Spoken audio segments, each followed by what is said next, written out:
الكتاب المكتوب.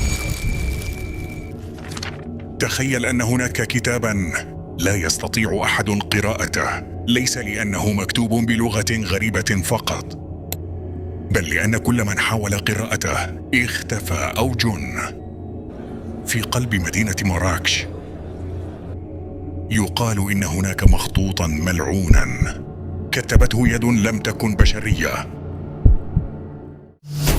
مرحبا بك في دارك سايد عربي، حيث نكشف ما لا يريدونك أن تعرفه. تعود القصة إلى القرن ال15، زمن سقوط الأندلس، حين هرب أحد علماء السحر من غرناطة إلى مراكش حاملا معه مخطوطا عرف لاحقا باسم كتاب الميثاق الأسود. كان يقال إنه يحتوي على رموز لفتح بوابات بين العوالم، لكن لا أحد عرف معناها.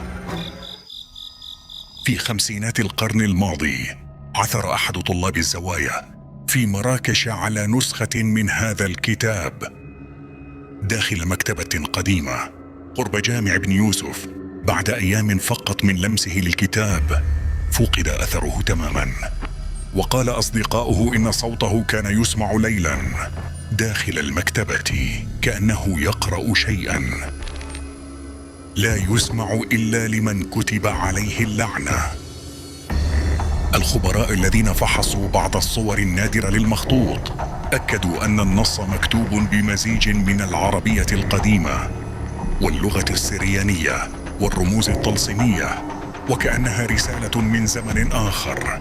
لكن الغريب أن ترتيب الرموز يشبه خرائط فلكية تشير إلى أماكن حقيقية في الصحراء المغربية. الذين حاولوا ترجمة الكتاب أصيبوا بجنون مؤقت أو أحلام متكررة، كلها عن أبواب تفتح تحت الرمال. أحد الباحثين الفرنسيين كتب في مذكراته: لم يكن المخطوط مجرد كلمات، بل كان شيئا حيا يراقبني. اليوم لا أحد يعرف أين اختفى هذا الكتاب. البعض يقول إنه دفن في أحد الزوايا القديمة، والبعض الآخر يؤمن أنه لم يكن كتابا بل بوابة لمن يجرؤ على قراءته. فهل هو مجرد أسطورة من أساطير مراكش، أم أن هناك شيئا حقيقيا خلف الكلمات؟ الحقيقة لم تكتب بعد. لا تنسى الإجابة على التساؤلات في التعليقات، ووضع إعجابه، واشترك في القناة ليصلك كل جديد. كن أنت أول من يكتشف كل ما لا يريدونك أن تعرفه، وشاهد الفيديوهات الأخرى لتكتشف الحقيقة المخفية.